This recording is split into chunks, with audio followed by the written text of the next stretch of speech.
ಇಂದು ನಾವೆಲ್ಲರೂ ಧ್ಯಾನಿಸುವಂಥ ದೇವರ ವಾಕ್ಯ ಸಂದೇಶ ಲೂಕನು ಬರೆದ ಸುವಾರ್ತೆ 18ನೇ ಅಧ್ಯಾಯದಲ್ಲಿ 18ನೇ ವಾಕ್ಯದಿಂದ 30ನೇ ವಾಕ್ಯದವರೆಗೂ ನೋಡ್ತೇವೆ. ಅಲ್ಲಿ ಕರ್ತನು ಈ ವಾಗ್ದಾನದಿಂದ ನಮ್ಮ ಸಂಗಡ ಏನು ಮಾತಾಡ್ತಾರೆ ನಾವು ಧ್ಯಾನಿಸೋಣ ಪ್ರಿಯರೇ. ಒಬ್ಬ ಅಧಿಕಾರಿಯು ಬಂದು, ಒಳ್ಳೆ ಬೋಧಕನೇ, ನಾನು ನಿತ್ಯ ಜೀವಕ್ಕೆ ಬಾಧ್ಯನಾಗುವಂತೆ ಏನು ಮಾಡಬೇಕು ಎಂದು ಆತನನ್ನು ಕೇಳಲಾಗಿ, ಯೇಸು ಅವನಿಗೆ, ನನ್ನನ್ನು ಒಳ್ಳೆಯವನೆಂದು ಯಾಕೆ ಹೇಳುತ್ತಿ? ದೇವರೊಬ್ಬನೇ ಹೊರತು ಮತ್ತಾರೂ ಒಳ್ಳೆಯವನಲ್ಲ. ವ್ಯಭಿಚಾರ ಮಾಡಬಾರದು, ನರಹತ್ಯೆ ಮಾಡಬಾರದು, ಕದಿಯಬಾರದು, ಸುಳ್ಳು ಸಾಕ್ಷಿ ಹೇಳಬಾರದು, ನಿನ್ನ ತಂದೆ ತಾಯಿಗಳನ್ನು ಸನ್ಮಾನಿಸಬೇಕು ಎಂಬ ದೇವರ ಆಜ್ಞೆಗಳು ನಿನಗೆ ಗೊತ್ತಿವೆ ಅಷ್ಟೆ ಎಂದು ಹೇಳಿದನು. ಅದಕ್ಕವನು, ನಾನು ಚಿಕ್ಕಂದಿನಿಂದಲೂ ಇವೆಲ್ಲಕ್ಕೂ ಸರಿಯಾಗಿ ನಡ್ಕೊಂಡು ಬಂದಿದ್ದೇನೆ ಎಂದು ಹೇಳಲು, ಯೇಸು ಅದನ್ನು ಕೇಳಿ ಅವನಿಗೆ, ಇನ್ನು ನಿನಗೆ ಒಂದು ಕಡಿಮೆಯಾಗಿದೆ. ನಿನ್ನ ಬದುಕನ್ನೆಲ್ಲ ಮಾರಿ ಬಡವರಿಗೆ ಹಂಚಿಕೊಡು, ಪರಲೋಕದಲ್ಲಿ ನಿನಗೆ ಸಂಪತ್ತಿರುವುದು. ನೀನು ಬಂದು ನನ್ನನ್ನು ಹಿಂಬಾಲಿಸು ಎಂದು ಹೇಳಿದನು. ಅವನು ಬಹಳ ಐಶ್ವರ್ಯವಂತನಾಗಿದ್ದರಿಂದ ಇದನ್ನು ಕೇಳಿ ಬಹಳ ವ್ಯಸನಗೊಂಡನು. ಆಗ ಯೇಸು ಅವನನ್ನು ನೋಡಿ, ಧನವಂತರು ದೇವರ ರಾಜ್ಯದಲ್ಲಿ ಸೇರುವುದು ಎಷ್ಟೋ ಕಷ್ಟ. ಐಶ್ವರ್ಯವಂತನು ದೇವರ ರಾಜ್ಯದಲ್ಲಿ ಸೇರುವುದಕ್ಕಿಂತ ಒಂಟೆಯು ಸೂಜಿಗಣ್ಣಿನಲ್ಲಿ ನುಗ್ಗುವುದು ಸುಲಭ ಅಂದನು. ಈ ಮಾತನ್ನು ಕೇಳಿ ಅವರು, ಹೀಗಾದರೆ ಯಾರಿಗೆ ರಕ್ಷಣೆ ಆದೀತು ಎಂದು ಕೇಳಲು ಆತನು, ಮನುಷ್ಯರಿಗೆ ಅಸಾಧ್ಯ, ದೇವರಿಗೆ ಎಲ್ಲವೂ ಸಾಧ್ಯ ಅಂದರು. ನನ್ನ ಸ್ನೇಹಿತರೆ, ಇವತ್ತು ಶ್ರೀಮಂತಿಕೆ, ಐಶ್ವರ್ಯ ಅನ್ನೋದು ಮನುಷ್ಯನ ಆತ್ಮಿಕ ಕಣ್ಗಳನ್ನು ಮುಚ್ಚಿಬಿಟ್ಟಿದೆ. ಆ ಶ್ರೀಮಂತಿಕೆಯಿಂದ ನಮ್ಮ ಹೃದಯದ ಕಣ್ಗಳು ತೆರೆಯಲ್ಪಟ್ಟು ಕ್ರಿಸ್ತನನ್ನು, ನಾವು ದೇವರನ್ನು ನೋಡ್ತಾ ಇಲ್ಲ, ಆತನನ್ನೇ ಮರೆತು ಹೋಗ್ತಾ ಇದ್ದೇವೆ. ಅದಕ್ಕೆ ಕರ್ತನೊಂದು ಸಾಮ್ಯದಲ್ಲಿ ಹೇಳ್ತಾರೆ, ಮುಳ್ಳಿನ ಪೊದೆಯ ಮೇಲೆ ಬಿದ್ದಂಥ ಬೀಜ, ಆ ಮುಳ್ಳಿನ ಪೊದೆಗಳೆಲ್ಲವೂ ಕೂಡ ಬೆಳೆದು ಅಡಗಿಸಲ್ಪಟ್ಟು ಆ ಬೀಜ ಮೇಲಕ್ಕೆ ಬರಲಿಲ್ಲ ಅಂತ. ಹಾಗೆ ಇವತ್ತು ಐಶ್ವರ್ಯ ಎಂಬುದು, ಹಣ ಎಂಬುದು, ಆಸ್ತಿ ಎಂಬುದು ದೇವರೇ ಕಾಣದಂತೆ ಮೊಬ್ಬು ಮಾಡಿಬಿಟ್ಟಿದೆ.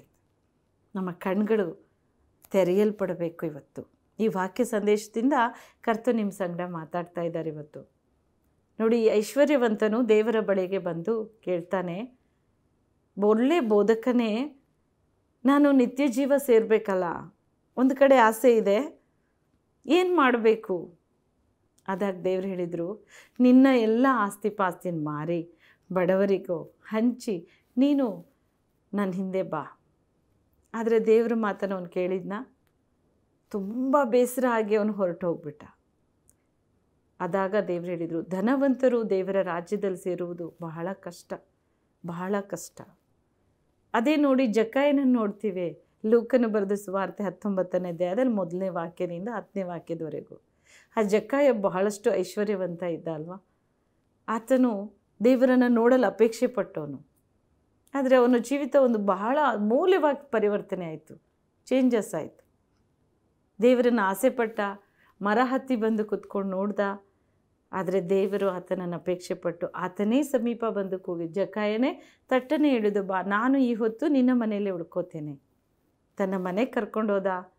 ತುಂಬ ಪ್ರೀತಿಯಿಂದ, ಆದರದಿಂದ ದೇವರನ್ನು ನೋಡಿಕೊಂಡ. ಕ್ರಿಸ್ತನಿಗೆ ತುಂಬ ಪ್ರೀತಿ ಆಯಿತು. ಅವನ ಹೃದಯ ಕರ್ತನಿಗೆ ಅಮೂಲ್ಯವಾಯಿತು. ಕರ್ತನ ಹೇಳ್ತಾರೆ, ನೀವೂ ಕೂಡ ಅಬ್ರಹಾಮನ ವಂಶಿಕನಲ್ಲವೇ? ಈ ಹೊತ್ತು ಈ ಮನೆಗೆ ರಕ್ಷಣೆ ಆಯಿತು.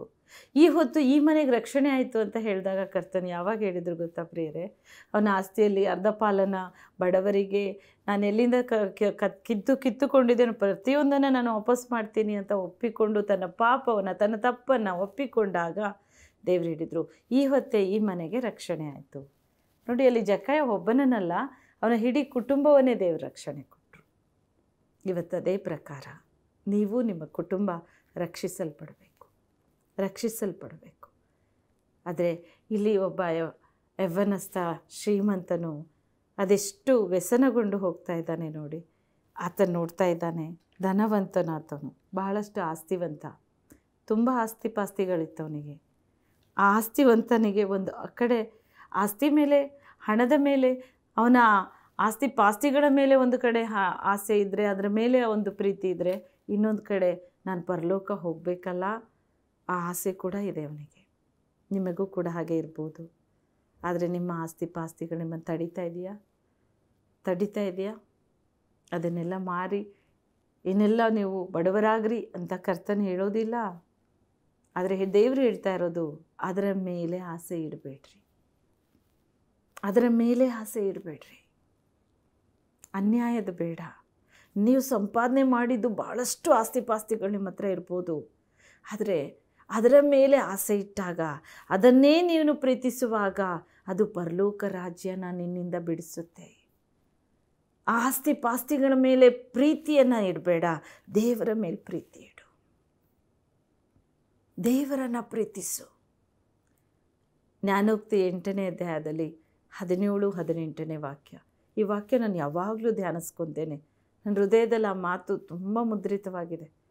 ಆಗಾಗ ನನಗದು ವಾಕ್ಯ ನೆನಪು ಬರ್ತಾನೆ ಇರುತ್ತೆ. ಆ ವಾಕ್ಯದಲ್ಲಿ ದೇವರೇನು ಹೇಳ್ತಾರೆ ಗೊತ್ತಾ? ನನ್ನನ್ನು ಪ್ರೀತಿಸೋರನ್ನು ನಾನು ಪ್ರೀತಿಸ್ತೇನೆ, ಆತ್ರದಿಂದ ಹುಡುಕೋರು ನನ್ನನ್ನು ಕಂಡುಕೊಳ್ಳೋರು. ನನ್ನಲ್ಲಿ ಧನ ಘನತೆ ಶ್ರೇಷ್ಠ ಸಂಪತ್ತು ಇದೆ.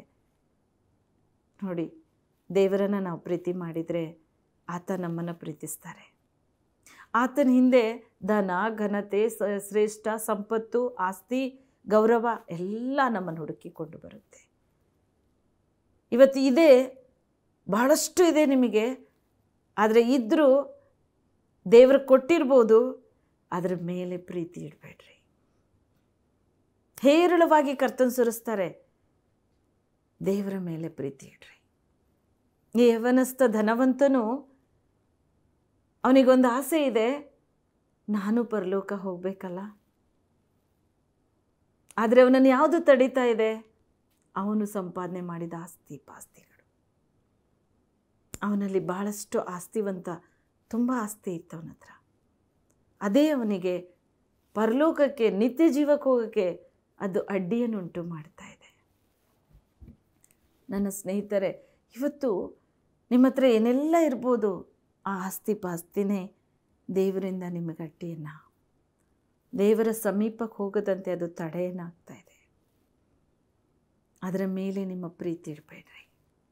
ಕರ್ತನ ಹೇಳ್ತಾರೆ, ಒಂದು ಒಂಟೆ ಸೂಜಿ ಕಣ್ಣಲ್ಲಿ ಹೋಗ್ಬೋದು, ದೇವರ ಶ್ರೀಮಂತರು ದೇವರ ರಾಜ್ಯಕ್ಕೆ ಪರಲೋಕದಲ್ಲಿ ಸೇರಕ್ಕೆ ಸಾಧ್ಯ ಇಲ್ಲ. ಆದರೂ ಮತ್ತೆ ದೇವರ ಆ ವಾಕ್ಯವನ್ನು ಹೇಳಿದರು, ಮನುಷ್ಯರಿಗೆ ಅಸಾಧ್ಯ, ದೇವರ ಕೈಲಿ ಇದು ಸಾಧ್ಯ. ನೀವು ದೇವರ ಮೇಲೆ ಮನಸ್ಸಿಟ್ರೆ ಖಂಡಿತ ಜಕ್ಕಾಯನಂತೆ ತಾನು ತನ್ನ ಕುಟುಂಬವೆಲ್ಲ ರಕ್ಷಿಸಲ್ಪಟ್ಟು ಒಂದು ಪರಲೋಕಕ್ಕೆ ಹೋಗೋ ಆತ್ಮೀಕವಾದ ಕುಟುಂಬವಾಗಿ ಮಾರ್ಪಟ್ಟಿದ್ದು. ಹಾಗೆ ದೇವರು ಇವತ್ತು ನಿಮ್ಮನ್ನು ಆಶೀರ್ವಾದ ಮಾಡ್ತಾರೆ. ಇಷ್ಟೆಲ್ಲ ಆಸ್ತಿಗಳಿರ್ಬೋದು, ಅಂತಸ್ತಿರ್ಬೋದು, ಶ್ರೀಮಂತಿಕೆ ಇರ್ಬೋದು, ಘನ ಗೌರವ ಇರ್ಬೋದು, ಬೆಳ್ಳಿ ಬಂಗಾರ ಇರ್ಬೋದು ನಿಮ್ಮ ಹತ್ರ, ಅದು ಯಾವುದು ನಮಗೆ ನಿತ್ಯ ಜೀವ ಕರ್ಕೊಂಡು ಹೋಗಲ್ಲ. ಅದನ್ನು ಪ್ರೀತಿಸದೆ ದೇವರನ್ನು ಪ್ರೀತಿಸ್ರಿ. ದೇವರನ್ನು ಆತುರವಾಗಿ ಹುಡುಕ್ರಿ. ಈ ಅಂತ್ಯ ದಿನದಲ್ಲಿ ನಮ್ಮ ಆತ್ಮ ನಶಿಸಿ ನರಕದೆಡೆ ಹೋಗಬಾರ್ದು ಪ್ರಿಯರೇ. ಒಬ್ಬ ಮನುಷ್ಯ ಲೋಕವನ್ನೆಲ್ಲ ಸಂಪಾದನೆ ಮಾಡಿಕೊಂಡ್ರು, ಅವನ ಪ್ರಾಣ ನಷ್ಟಪಡಿಸ್ಕೊಂಡ್ರೆ ಪ್ರಯೋಜನ ಏನು ಅಂತಾರೆ ಕರ್ತನು. ಇವತ್ತು ಎಲ್ಲ ಸಂಪಾದನೆ ಮಾಡ್ಕೊಂಡಿರ್ಬೋದು, ನಿಮ್ಮ ಹತ್ರ ಏನೆಲ್ಲ ಇರ್ಬೋದು, ನಾನೊಂದು ದೊಡ್ಡ ಆಸ್ತಿವಂತ ಅಂತ ಇರ್ಬೋದು, ನೀವು ದೊಡ್ಡ ಘನವಂತ, ನನ್ನ ಹಾಗೆ ಯಾರೂ ಇಲ್ಲ, ನನ್ನ ಅಂಥ ಶ್ರೀಮಂತಳು ಯಾರೂ ಇಲ್ಲ ಅಂತ ನೀವು ಹೇಳ್ತಾ ಇರ್ಬೋದು. ಅದೇ ಶ್ರೀಮಂತಿಕೆ ನಿನ್ನನ್ನು ದೇವರಿಂದ ಅಗಲಿಸ್ತಾ ಇದೆ. ಅದೇ ಶ್ರೀಮಂತಿಕೆ ಪರಲೋಕ ರಾಜ್ಯದಿಂದ, ನಿತ್ಯ ಜೀವದಿಂದ, ಸ್ವರ್ಗದಿಂದ ನಿನ್ನನ್ನು ತೆಗೆದುಹಾಕಿ ನರಕದೆಡೆ ದಬ್ತಾ ಇದೆ. ಆದ್ದರಿಂದ ಎಚ್ಚರ ತಗೊಳ್ಳಿ. ದೇವರನ್ನು ಪ್ರೀತಿಸ್ರಿ, ದೇವರನ್ನು ಪ್ರೀತಿಸ್ರಿ. ನಮ್ಮ ದೇವರು ಬೇಕು. ಜಕ್ಕಾಯನು ಎಲ್ಲ ಆಸ್ತಿಪಾಸ್ತಿಗಳಲ್ಲಿ ಸ್ವಲ್ಪ ಭಾಗ ಎಲ್ಲವನ್ನ ವಾಪಸ್ ಮಾಡ್ದ. ಯಾರ್ಯಾರಿಂದ ಕಿತ್ಕೊಂಡಿದ್ದು ವಾಪಸ್ ಮಾಡ್ದ, ಬಡವರಿಗೆ ಕೊಟ್ಟ. ಅವನ ಕುಟುಂಬ ರಕ್ಷಿಸಲ್ಪಟ್ರು. ಅವನು ಕ್ರಿಸ್ತನ ದೇವರನ್ನು ಪ್ರೀತಿ ಮಾಡ್ದ, ತನ್ನ ಮನೆ ಕರ್ಕೊಂಡೋದ, ಸತ್ಕರಿಸ್ದ, ದೇವರನ್ನು ಗೌರವಿಸ್ದ, ದೇವರನ್ನು ಉಪಚರಿಸ್ದ. ಇವತ್ತೆಷ್ಟು ಜನ ನೀವು ನಿಮ್ಮ ಕುಟುಂಬದಲ್ಲಿ ನಿಮ್ಮ ಆ ಒಂದು ಪ್ರೀತಿಯಿಂದ ಕರ್ತನ ಸೇವಕರನ್ನು, ದೇವರ ದಾಸದಾಸಿಯರನ್ನು, ದೇವರ ಅಭಿಷಿಕ್ತರನ್ನು ನಿನ್ನ ಕುಟುಂಬಕ್ಕೆ ಬರಮಾಡ್ಕೊಳ್ತೀರಿ. ಎಷ್ಟು ಜನ ಅವರೊಂದಿಗೆ ಸೇರಿ ನಿಮ್ಮ ಕುಟುಂಬವಾಗಿ ಪ್ರಾರ್ಥನೆ ಮಾಡ್ತೀರಿ, ಸಂತೋಷ ಪಡ್ತೀರಿ. ಅದರಲ್ಲಿ ತುಂಬ ಆಶೀರ್ವಾದ ಇದೆ ಪ್ರಿಯರೇ, ಭಾಳಷ್ಟು. ಅಂಥ ಮನಸ್ಸು ಜಕ್ಕಾಯಂದಾಗಿತ್ತು. ಅದೇ ಐಶ್ವರ್ಯವಂತ ಬಡ ಲಾಜರ, ಅದು ನಾವು ನೋಡ್ತೇವೆ. ಸಾಮ್ಯವನ್ನು ನಮ್ಮ ಮುಂದೆ ದೇವರು ತೆರೆದಿಟ್ಟಿದ್ದಾರೆ. ಬಡವನಾದಂಥ ಲಾಜರ ಪರಲೋಕಕ್ಕೆ ಹೋದ. ಶ್ರೀಮಂತ ಐಶ್ವರ್ಯವಂತ ನರಕದಲ್ಲಿ ಒಂದು ಡ್ರಾಪ್ ನೀರು ಕೂಡ ಇಲ್ಲದೆ ಕೂಗಿಕೊಳ್ಳೋದನ್ನು ನಾವು ನೋಡ್ತೀವಿ. ಆದರೆ ಭೂಮಿ ಮೇಲಿದ್ದಾಗ ಅವನ ಮೇಲೆ ಎಲ್ಲ ಐಶ್ವರ್ಯ ಇತ್ತು. ದಾಸಿಯರು, ಅನೇಕ ಆಸ್ತಿಪಾಸ್ತಿಗಳು. ಅವನು ತಿನ್ನದೇ ಇರುವಂಥದ್ದಿಲ್ಲ, ಅವನು ಉಡದೇ ಇರುವಂಥ ವಸ್ತ್ರಗಳಿಲ್ಲ, ಅವನು ನೋಡದೇ ಇರುವಂಥದ್ದಿಲ್ಲ. ಅಷ್ಟು ಶ್ರೀಮಂತಿಕೆಯಲ್ಲಿದ್ದವನು. ಆದರೆ ಅವನ ಆತ್ಮ ನರಕದಲ್ಲಿ ಕೂಗ್ತಾ ಇದೆ. ಅದೇ ಬಡವನಾದ ಲಾಜರ, ಅವನು ತಿಂದು ಆ ಟೇಬಲಿಂದ ಬಿದ್ದಂಥ ಅವನ ಆ ಒಂದು ತುತ್ತನ್ನು, ಅನ್ನವನ್ನು ಎತ್ತು ತಿಂದಂಥ ಆ ಲಾಜರ ಪರಲೋಕದಲ್ಲಿ ಅಬ್ರಹಾಮನ ಎದೆಗೆ ಒರಗಿಸಲ್ಪಟ್ಟು ಅಲ್ಲಿಂದ ನೋಡ್ತಾ ಇದ್ದಾನೆ. ನೋಡಿ ನನ್ನ ಆತ್ಮೀಯರೇ, ಈ ದಿನ ಈ ಲೋಕದಲ್ಲಿ ಎಲ್ಲ ಸಂಪಾದನೆ ಮಾಡ್ಕೋಬೋದು, ಆದರೆ ಸ್ವರ್ಗ ಸಂಪಾದನೆ ಮಾಡೋಕ್ಕಾಗಲ್ಲ. ದೇವರ ಪ್ರೀತಿ ಸಂಪಾದನೆ ಮಾಡೋಕ್ಕಾಗಲ್ಲ. ಅದು ಸಂಪಾದನೆ ಹೇಗೆ ಮಾಡ್ಬೋದು? ನೀವು ಪ್ರತಿನಿತ್ಯ ದೇವರನ್ನು ಘನಪಡಿಸ್ತಾ, ದೇವರ ಆಜ್ಞೆಗೆ ತಕ್ಕಂತೆ ನಡೀತಾ, ಬಡವರನ್ನು ಪ್ರೀತಿಸ್ತಾ, ದಿಕ್ಕಿಲ್ಲದವರ, ಅನಾಥರನ್ನು, ವಿಧವೆಯರನ್ನು, ಸೇವಕರನ್ನು, ದೇವರ ದಾಸದಾಸಿಯರನ್ನು ಉಪಚರಿಸ್ತಾ, ಆಸ್ತಿಪಾಸ್ತಿಗಳ ಮೇಲೆ ಪ್ರೀತಿ ಇಡದೆ ದೇವರ ರಾಜ್ಯ ನೀತಿಗೆ ಹುಡುಕೊಂಡು ಹೋಗ್ತಾ ಇರೋಲ್ಲ, ಅಂಥ ಶ್ರೀಮಂತ ಪರಲೋಕ ರಾಜ್ಯದಲ್ಲಿರ್ತೀವಿ. ದೇವ್ರು ಹೇಳಿದ್ದು, ಒಂದು ಊಟೆ ಸೂಜಿಗಣ್ಣಲ್ಲಿ ಹೋಗ್ಬೋದು, ಆದರೆ ಶ್ರೀಮಂತರು ಹೋಗೋದು ಕಷ್ಟ. ಅಂದ್ರೆ ಅಷ್ಟು ದೊಡ್ಡದಾದಂಥ ಊಟೆ. ಅದು ಸೂಜಿ ಕಣ್ಣು ಎಷ್ಟು ಸಣ್ಣದು, ಅದರ ಒಳಗಡೆ ಅದನ್ನು ಸೇರಿಸ್ಬೋದು. ಆದರೆ ಪರಲೋಕ ರಾಜ್ಯ ಶ್ರೀಮಂತರು ಬರೋದು ಕಷ್ಟ. ಅಂದರೆ ಅವರು ದೇವರಿಗೆ ಮನಸ್ಸು ಕೊಟ್ಟರೆ ಮಾತ್ರ ದೇವರು ಅವರನ್ನು ಪರಿವರ್ತನೆ ಮಾಡ್ತಾರೆ. ಜಕ್ಕಾಯನಂತೆ ಅವನು ಯಾವಾಗ ಮನಸ್ಸು ಕೊಟ್ಟನೋ ಅವಾಗೆಲ್ಲವೂ ಬದಲಾವಣೆ ಆಯಿತು. ಅವನ ಆತ್ಮವು ನಿತ್ಯ ಜೀವಕ್ಕೆ ಹೋಗುವಂತೆ ಮಾರ್ಪಡ್ತು. ಅದೇ ಶ್ರೀಮಂತನು ಪರಲೋಕ ರಾಜ್ಯದಲ್ಲಿ ಸೇರ್ದ. ಅವನು ಅಬ್ರಹಾಮನ ವಂಶಿಕನು ಅಂತ ಅನ್ನಿಸ್ಕೊಂಡ. ನೀವು ಹಾಗೆ ಅನ್ನಿಸ್ಕೋಬೇಕು. ದೇವರ ಹಿಂದೆ ಬನ್ನಿ. ಬಿಟ್ಟು ಹೋಗುವಂಥದ್ದು ಲೋಕ, ಸಂಪಾದನೆ ಮಾಡೋದೆಲ್ಲವೂ ಬಿಟ್ಟು ಹೋಗುವಂಥದ್ದು. ಒಂದೇ ಒಂದು ಶಾಶ್ವತವಾಗಿ ನಮ್ಮ ಹತ್ರ ಇರುವಂಥದ್ದು ಪರಲೋಕ ರಾಜ್ಯ, ದೇವರ ರಾಜ್ಯದಲ್ಲಿ ಸೇರೋದು. ಯೋಹಾನ 14ನೇ ಅಧ್ಯಾಯದಲ್ಲಿ 2ನೇ ವಾಕ್ಯದಿಂದ ನಾನು 4ನೇ ವಾಕ್ಯದ ನೋಡಿದೆ. ನಾನು ಹೋಗಿ ನಿಮಗೋಸ್ಕರ ಬಿಡಾರವನ್ನು ಸಿದ್ಧ ಮಾಡಿದ್ದೇನೆ, ನಾನು ತಿರುಗಿ ಬಂದು ನಿಮ್ಮನ್ನು ಕರೆದುಕೊಂಡು ಹೋಗ್ತೇನೆ ಅಂದರು ಕರ್ತನು. ಕ್ರಿಸ್ತನು ಎಲ್ಲರೂ ನೋಡ್ತಾ ಇದ್ದಂಗೆ ಮೃತ್ಯುಂಜಯನಾಗಿ ಎದ್ದು ಬಂದು 3ನೇ ದಿನದಲ್ಲಿ ಆತನು ಎದ್ದು ಬಂದರು. ಪ್ರಿಯರೇ, ಸತ್ತ ಆತನ ಶವ ಇಟ್ಟಂಥ ಸಮಾಧಿ ಇಂದು ಬರಿದಾಗಿದೆ. ಕ್ರಿಸ್ತನ ಎದ್ದು ಬಂದು ಎಲ್ಲರೂ ನೋಡ್ತಾ ಇದ್ದಂಗೆ ಪರಲೋಕ ಏರಿ ಹೋದರು. ಆತ ನಿತ್ಯ ಜೀವದಲ್ಲಿ ಪರಲೋಕದಲ್ಲಿ ಆತ ಸುಮ್ಮನೆ ಕುಳಿತಿಲ್ಲ. ನನಗಾಗಿಯೂ ನಿನಗಾಗಿಯೂ ನಮ್ಮೆಲ್ಲರಿಗೋಸ್ಕರ ಈ ಭೂಲೋಕದಲ್ಲಿ ಆತನನ್ನು ಪ್ರೀತಿಸೋರಿಗಾಗಿ, ಆತನನ್ನು ಆರಾಧಿಸೋರಿಗಾಗಿ, ಆತನಿಗೋಸ್ಕರವಾಗಿ ಸಾಕ್ಷಿಯಾಗಿ ಜೀವಿಸ್ತಾ ಇರೋರಿಗಾಗಿ, ನಂಬಿಕಸ್ಥರಾಗಿ ನಡೀತಾ ಇರೋರಿಗಾಗಿ ಪರಲೋಕದಲ್ಲಿ ಬಿಡಾರವನ್ನು ಸಿದ್ಧ ಮಾಡ್ತಾ ಇದ್ದಾರೆ. ನಮಗಾಗಿ ಅಲ್ಲಿ ಮನೆಗಳನ್ನು ಸಿದ್ಧ ಮಾಡ್ತಾ ಇದ್ದಾರೆ. ಬಂಗಾರದ ಆ ಅಮೂಲ್ಯವಾದ ಗುಡಾರದಲ್ಲಿ ನಾವು ಸೇರ್ತೇವೆ, ದೇವರೊಂದಿಗೆ ಇರ್ತೇವೆ. ಕ್ರಿಸ್ತನದೇ ಹೇಳಿದ್ರು, ನಾನು ತಿರುಗಿ ಬಂದು ನಿಮ್ಮನ್ನು ಕರೆದುಕೊಂಡು ಹೋಗ್ತೇನೆ. ಆತನ ಬಳಿ ಸೇರ್ತೇವೆ ನಾವು. ಅಲ್ಲಿ ನಮ್ಮ ಸ್ವಂತದಾದ ಮನೆ ಇದೆ. ಅಲ್ಲಿ ಬಂಗಾರ, ಬೆಳ್ಳಿ, ಬಂಗಾರ ತುಂಬಿ ತುಳುಕುವಂಥದ್ದು. ಪರಲೋಕ ವಜ್ರ ವೈಡೂರ್ಯದಿಂದ ಇರುವಂಥ ಸ್ಥಳ ಅದು. ಸುವರಗಳು ತುಂಬಿರುವಂಥ ಸ್ಥಳ ಅದು. ಪ್ರಕಟಣೆ ನಾನು ಸಂಪೂರ್ಣವಾಗಿ ಓದಿ ನೋಡಿ ಪರಲೋಕ ಹೇಗಿದೆ, ದೇವರು ಹೇಗಿದ್ದಾರೆ ಅಲ್ಲಿ ಸಿಂಹಾಸನದಲ್ಲಿ. ಆತನ ಬಳಿ ಏನೆಲ್ಲ ಆಸ್ತಿಪಾಸ್ತಿಗಳಿದೆ. ಆತ ದೊಡ್ಡ ಶ್ರೀಮಂತನು. ನಮಗೂ ಕೂಡ ಅಲ್ಲಿ ಸ್ಥಳವನ್ನು ಏರ್ಪಡಿಸ್ತಾ ಇದ್ದಾರೆ ಅಂದಾಗ ಆ ಸ್ಥಳಕ್ಕೆ ಹೋಗೋಕ್ಕೆ ನಾವು ಸಿದ್ಧವಾಗಬೇಕು. ಈ ಲೋಕದಲ್ಲಿ ಭೂಮಿಯನ್ನು ಸಂಪಾದನೆ, ಹಣ ಸಂಪಾದನೆ, ಬಂಗಾರ ಸಂಪಾದನೆ, ಅದರ ಮೇಲೆ ಪ್ರೀತಿ ಇಟ್ಕೊಂಡು ಆ ಪರಿಶುದ್ಧ ಲೋಕ ಶಾಶ್ವತ ನಿವಾಸವನ್ನು ಕಳ್ಕೊತಾ ಇದ್ದೀವಿ. ನಾವು ನಿತ್ಯ ಜೀವ ಸೇರಬೇಕು ಪ್ರಿಯರೇ. ಅಲ್ಲಿ ಇರಬೇಕಂದ್ರೆ ಕ್ರಿಸ್ತನನ್ನು ಪ್ರೀತಿಸ್ರಿ. ಆದರದಿಂದ ಹೃದಯಕ್ಕೆ ಆಮಂತ್ರಿಸಿ, ನಿಮ್ಮ ಮನೆಗೆ, ನಿಮ್ಮ ಹೃದಯಕ್ಕೆ ನಿಮ್ಮ ಪಾಪನ ಒಪ್ಪಿಕೊಂಡು ಬಿಟ್ಟು ಬಿಡ್ರಿ. ನಿಮ್ಮ ತಪ್ಪೊಪರಾಧ ಒಪ್ಪಿಕೊಂಡು ಬಿಟ್ಟು ಬಿಡ್ರಿ. ದೇವರೇ, ನೀವು ನನಗೆ ಬೇಕು.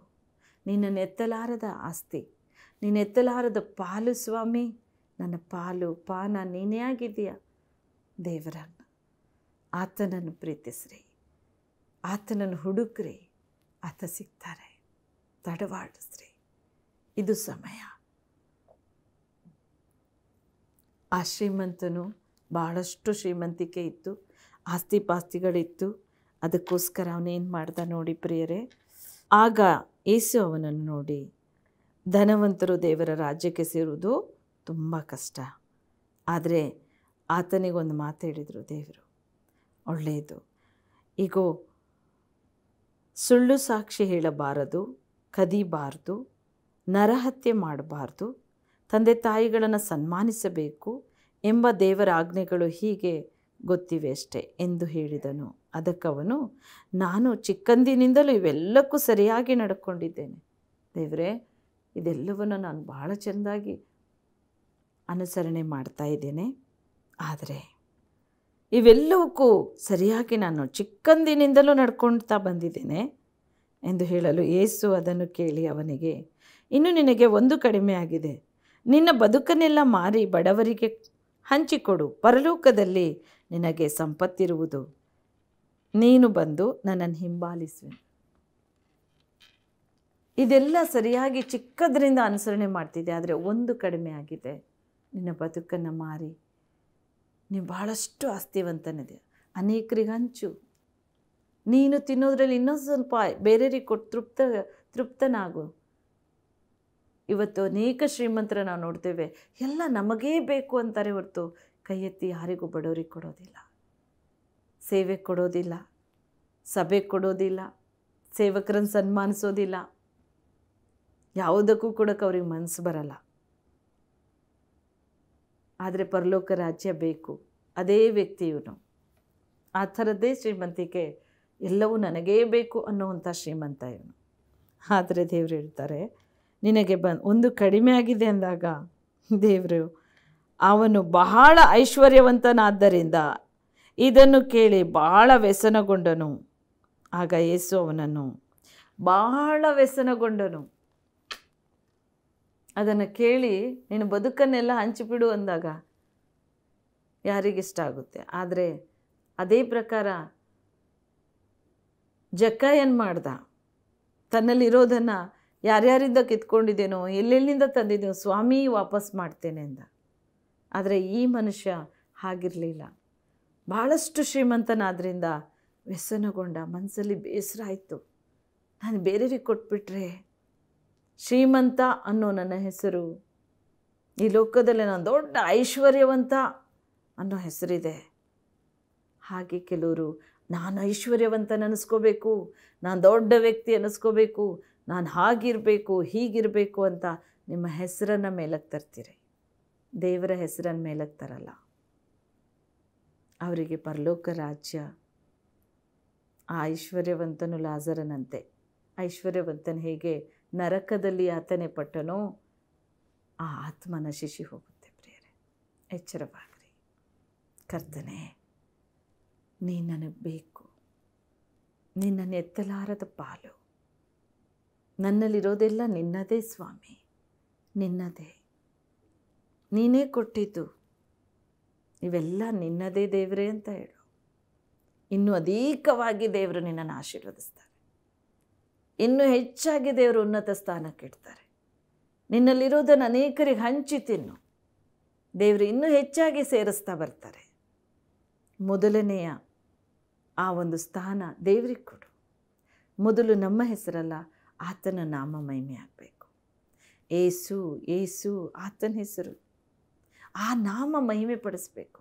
ನಮ್ಮ ದೇವರನ್ನು ನಾವು ಮೇಲಕ್ಕೆತ್ತಬೇಕು ಪ್ರಿಯರೇ. ಆತನ ಹೆಸರು ಎಷ್ಟು ಉನ್ನತವಾಗಿಡ್ತೀಯೋ ದೇವರು ನಿನ್ನ ನಾಮವನ್ನು ಮೇಲಕ್ಕೆತ್ತಾರೆ. ನನಗೆ ದೇವರು ಒಂದು ದರ್ಶನ ಕೊಟ್ಟಾಗ ಕರ್ತನ ಹೇಳಿದರು, ಆಲಯದ ಹೆಸರು ಏನಿಡಬೇಕು? ಅನೇಕ ಮಿನಿಸ್ಟ್ರಿಗಳು ಏನೇನೋ ಹೆಸರುಗಳನ್ನು ಚಾಯ್ಸ್ ಮಾಡ್ತಾರೆ. ಆದಾಗ ನನ್ನ ಹೃದಯದಲ್ಲಿ ದೇವರು ಮಾತಾಡಿದರು, ಏಸು ಪ್ರಾರ್ಥನಾ ಮಂದಿರ ಅಂತಲೇ ಇಡಬೇಕು ನಮ್ಮ ಚರ್ಚ್ ಹೆಸರು.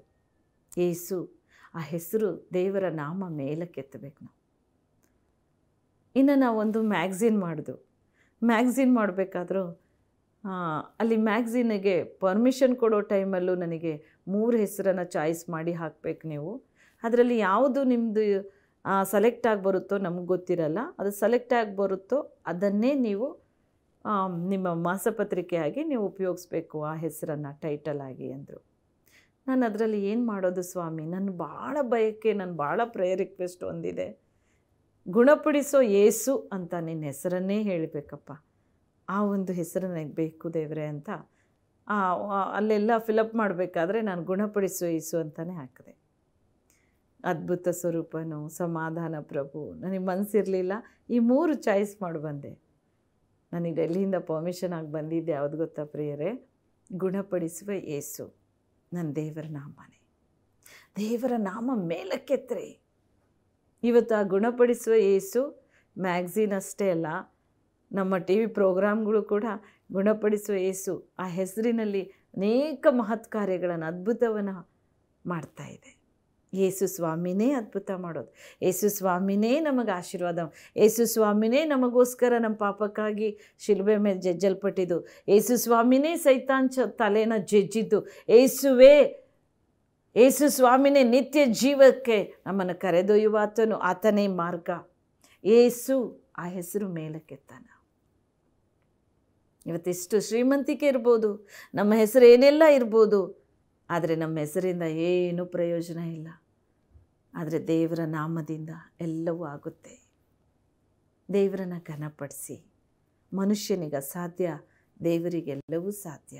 ದೇವರು ಹೇಗೆ ಜಕ್ಕಾಯನನ್ನು ಹುಡ್ಕೊಂಡು ಹೋಗಿ ಆತನನ್ನು ಕೆಳಗಿಳಿಸಿ ಆತನ ಮನೆಗೆ ಹೋಗಿ ಅವನನ್ನು ಅವನ ಕುಟುಂಬವನ್ನು ಆತ ರಕ್ಷಣೆ ಕೊಟ್ಟರು, ಆ ಪ್ರಕಾರ ಇವತ್ತು ನಿಮ್ಮನ್ನು, ನಿಮ್ಮ ಕುಟುಂಬವನ್ನು ಕರ್ತನ ಆಶೀರ್ವದಿಸಿ ನಿಮ್ಮನ್ನು ನಿತ್ಯ ಜೀವ ಕೊಡೋದಕ್ಕೆ ಆತ ಕೃಪೆ ತೋರ್ತಾ ಇದ್ದಾರೆ.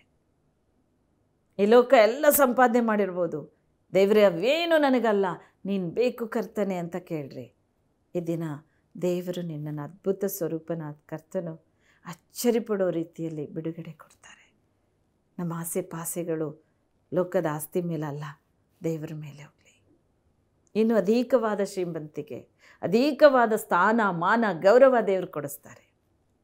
ದೇವರ ನಾಮವನ್ನು ಮೇಲಕ್ಕೆತ್ತಿ ನಾವು ಪ್ರಾರ್ಥನೆಯಲ್ಲಿ ಬೇಡ್ಕೊಳ್ಳೋಣ. ಪ್ರೀತಿಯುಳ್ಳ ದೇವನೇ, ಸ್ವಾಮಿ, ಈ ದಿನ ನನ್ನೊಂದಿಗೆ ಸೇರಿ ಯಾರ್ಯಾರು ಪ್ರಾರ್ಥಿಸ್ತಾ ಇದ್ದಾರೋ ಅಪ್ಪ, ಈ ವಾಕ್ಯ ಸಂದೇಶ ಅವರು ಕೇಳಿದ್ದಾರೆ ಅಪ್ಪ. ಅವರಿಗೆ ಆಸ್ತಿಯ ಮೇಲೋ, ಅಂತಸ್ತಿನ ಮೇಲೋ, ಹಣದ ಮೇಲೋ, ಲೋಕದ ಎಲ್ಲ ಆಸ್ತಿ ಪಾಸ್ತಿಗಳ ಮೇಲೋ ತಂದೆ ಅವರು ಭರವಸೆ ಇಟ್ಟಿರ್ಬೋದು. ಅದನ್ನೇ ನಂಬಿಕೊಂಡು ಕರ್ತನೆ ಅವೆಲ್ಲವೂ ಕೂಡ ನಿನ್ನಿಂದ ಅದನ್ನು ಅಗಲಿಸ್ತಾ ಇರ್ಬೋದು ಅವರನ್ನು. ತಂದೆಯೇ, ಈ ದಿನ ಅವರಿಗೆ ಬಿಡುಗಡೆ ಕೊಡು ಸ್ವಾಮಿ. ಪರಿಶುದ್ಧ ಆತ್ಮನೇ, ಅವರನ್ನು ಸಂಧಿಸು ಕರ್ತನೆ. ಅತಿ ದೊಡ್ಡ ಶ್ರೀಮಂತನಾಗಿ ಬಂದ ಈ ಯವನಸ್ಥನು, ದೇವರೇ, ನಾನು ಚಿಕ್ಕಂದಿನಿಂದ ಎಲ್ಲದಕ್ಕೂ ಎಲ್ಲ ನಿನ್ನ ಆಜ್ಞೆಗಳಿಗೆ ವಿಧೇಯನಾಗಿ ನಡೆದಿದ್ದೇನೆ. ಆದರೆ ಪ್ರಭು, ನಾನು ನಿನ್ನ ನಿತ್ಯ ಜೀವಕ್ಕೆ ಯೋಗ್ಯನಲ್ವಲ್ಲ ಅಂತ ಬೇಸರಗೊಂಡು ಹೋದನು ಸ್ವಾಮಿ. ಅಪ್ಪ, ನಿನ್ನ ಮಕ್ಕಳು ಆ ರೀತಿಯಾಗಿರಬಾರ್ದು. ಎಲ್ಲ ಆಜ್ಞೆಗಳನ್ನು ಮನಪೂರ್ವಕವಾಗಿ ಅವರು ನಡೆಸಿ ಅವರ ಆತ್ಮವು ನಶಿಸಿ ಹೋಗದಂತೆ ನಿತ್ಯ ಜೀವಕ್ಕೆ ಸೇರಬೇಕು ಪ್ರಭು. ಇಂದವರನ್ನು ಕಾಪಾಡು. ನಶಿಸಿ ಹೋಗೋರ ಆತ್ಮಗಳು, ಬಿದ್ದು ಹೋದ ಆತ್ಮಗಳನ್ನು ಕಾಪಾಡು ಕರ್ತನೆ. ಶ್ರೀಮಂತಿಕೆ, ಈ ಲೋಕದ ಐಶ್ವರ್ಯ, ಆಸ್ತಿ, ಅಂತಸ್ತು, ಬೆಳ್ಳಿ, ಬಂಗಾರ ನಾವು ಯಾವುದೊಂದು ಹೊತ್ತುಕೊಂಡು ಹೋಗೋದಿಲ್ಲಪ್ಪ ದೇವ. ಅವರು ಕಠಿಣವಾಗಿದ್ದರೂ ಒಂದು ವೇಳೆ ಈ ದಿನ ನೀನು ಅವರ ಹೃದಯವನ್ನು ಪರಿವರ್ತಿಸು. ನಿತ್ಯ ಜೀವಕ್ಕೆ ಸೇರೋ ಆತ್ಮವಾಗಿ ಅವರನ್ನು ಮಾರ್ಪಡಿಸು. ಹೇಗೆ ಜಕ್ಕಾಯ ತನ್ನಲ್ಲಿರುವುದನ್ನು ಅನೇಕರಿಗೆ ಹಂಚಿಬಿಟ್ಟು ಸಂತೋಷದಿಂದ ನಿನ್ನನ್ನು ಕುಟುಂಬಕ್ಕೆ ಆಮಂತ್ರಿಸಿದನು, ಸಂತೋಷವಾಗಿ ನಿನ್ನನ್ನು ಆರಾಧಿಸಿದನು. ಅವನ ಆತ್ಮ ನಿತ್ಯ ಜೀವಕ್ಕೆ ಸೇರುವಂತೆ ಅವನ ಕುಟುಂಬವನ್ನು ರಕ್ಷಣೆ ಕೊಟ್ಟು ಪ್ರಭು ಅದೇ ಪ್ರಕಾರ ಈ ದಿನ ಸ್ವಾಮಿ ನನ್ನ ಜೊತೆ ಯಾರ್ಯಾರು ಸೇರಿ ಪ್ರಾರ್ಥಿಸ್ತಾ ಇದ್ದಾರೋ ಅಂತ ಒಂದೊಂದು ಮಕ್ಕಳ ಕಠಿಣ ಮನಸ್ಸುಗಳು ಬದಲು ಮಾಡುತ್ತೇವ ಅವರ ಆತ್ಮ ರಕ್ಷಿಸು. ಹಣದ ಆಸೆಯಿಂದ ಓಡದೆ ನಿನ್ನನ್ನು ಹಿಂಬಾಲಿಸಲಿ, ನಿನ್ನ ನಾಮವನ್ನು ಮೇಲಕ್ಕೆತ್ತಲಿ ಪ್ರಭು, ನಿನ್ನನ್ನು ಘನಪಡಿಸಲಿ ರಾಜ. ನಿನ್ನಿಂದ ಸಕಲ ಆಶೀರ್ವಾದವನ್ನು ಹೊಂದಿಕೊಳ್ಳಲಿ ಪ್ರಭುವೆ. ತಂದೆಯವರನ್ನು ಆವರಿಸಿಕೋ, ಆಶೀರ್ವದಿಸು. ಜಕ್ಕಾಯನಂತೆ ಅವನ ಕುಟುಂಬ ಎಲ್ಲ ರಕ್ಷಿಸಲ್ಪಟ್ಟ ಪ್ರಕಾರ ಇವರು ರಕ್ಷಿಸಲ್ಪಡಲಿ. ಇಂದಿನಿಂದ ಒಂದು ಮಾರ್ಪಾಡು ಕಾಣಲಿ. Bless lord. ತಂದೆಯೇ, ಈ ಪ್ರಾರ್ಥನೆ ಕೇಳಿ ನಿನ್ನ ಆಶೀರ್ವಾದ ಮಾಡಿದ್ದಕ್ಕಾಗಿ ವಂದನೆ. ಮನುಷ್ಯನಿಗೆ ಸಾಧ್ಯ, ದೇವರೇ ನಿನ್ನ ಕೈಲಿ ಎಲ್ಲವೂ ಸಾಧ್ಯ. ಈಗಲೇ ನೀನು ಅದ್ಭುತ ಮಾಡ್ತಾ ಇದ್ದೀಯ. ಎಲ್ಲವೂ ನಿನಗೆ ಸಾಧ್ಯ ಸ್ವಾಮಿ. ಎಲ್ಲ ಕಾರ್ಯಗಳು ನಿನ್ನ ಕೈಲಿ ಒಪ್ಪಿಸ್ತಾ ಇದೆ. ಎಲ್ಲ ಬೇಡಿಕೆಗಳು ನಿಮ್ಮ ಪಾದದಲ್ಲಿಟ್ಟಿದೆ. ನಿನ್ನ ಈಡೇರಿಸ್ತಾ ಇದ್ದೀರ. ಒಂದನೇ ನಿನ್ನ ನಾಮವೇ ಮಹಿಮೆ ಆಗಲಿ. ಯೇಸುವಿನ ನಾಮದಲ್ಲಿ ನಾವು ಬೇಡಿ ಹೊಂದಿದ್ದೇವೆ ತಂದೆ. ಆಮೀನ್. ನನ್ನ ಆತ್ಮೀಯ ಸ್ನೇಹಿತರೆ, ದೇವರ ವಾಕ್ಯ ಸಂದೇಶ ಕೇಳಿದ ನೀವೆಲ್ಲರೂ ಇಂದು ಸಂಪೂರ್ಣವಾಗಿ ಆಶೀರ್ವಾದವನ್ನು ಹೊಂದಿಕೊಂಡಿದ್ದೀರಾ. ನಿಶ್ಚಯವಾಗಿ ಕರ್ತನು ನಿಮ್ಮನ್ನೇ ಆಶೀರ್ವದಿಸಿದ್ದಾರೆ. ದೇವರು ಅಪರಿಮಿತವಾದ ಅದ್ಭುತ ಮಾಡೋರು. ಆತನ ಹೆಸರಲ್ಲಿ ನೀವೇನು ಬೇಡ್ಕೊಂಡ್ರು ಅದು ಸಿಗುತ್ತೆ ಪ್ರಿಯರೇ. ಆತನಲ್ಲಿ ಪ್ರಾರ್ಥಿಸಿ.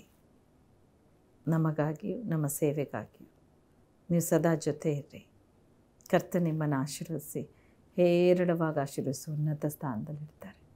ದೇವರು ಹೇಳ್ತಾರೆ, ನನ್ನನ್ನು ಸನ್ಮಾನಿಸೋರನ್ನು ನಾನು ಸನ್ಮಾನಿಸ್ತೇನೆ. ನೀವು ಕರ್ತನನ್ನು ಸನ್ಮಾನಿಸ್ಬೇಕಂದ್ರೆ ದೇವರ ರಾಜ್ಯ ಕಟ್ಟ್ರಿ, ದೇವರ ಸೇವೆಯಲ್ಲಿ ಬಿತ್ತಿರಿ. ದೇವರಿಗೆ ಕೊಡುವಂಥ ಕಾಣಿಕೆಗಳಾಗಲಿ ದಶಮ ಪಾಲಾಗಲಿ ಕದ್ದುಕೊಳ್ಳಬಾರ್ದು. ದೇವರಿಂದ ಶಾಪಗ್ರಸ್ತರಾಗ್ತೀವಿ, ಅದನ್ನು ಪ್ರೀತಿಯಿಂದ ಕೊಡಿ. ಕರ್ತನು ನಿಮ್ಮನ್ನು ಆಶೀರ್ವದಿಸಿ ಗೌರವಿಸ್ತಾರೆ ಹೇರಳವಾಗಿ. ದೇವರ ಸಕಲ ಆಶೀರ್ವಾದ ನಿಮ್ಮ ಮೇಲೆ ಸದಾ ಇರಲಿ ಅಂತ ನಿಮಗಾಗಿ ಪ್ರಾರ್ಥಿಸುವ ನಿಮ್ಮ ಸಹೋದರಿ ಕಡೂರ್ ದೇವ.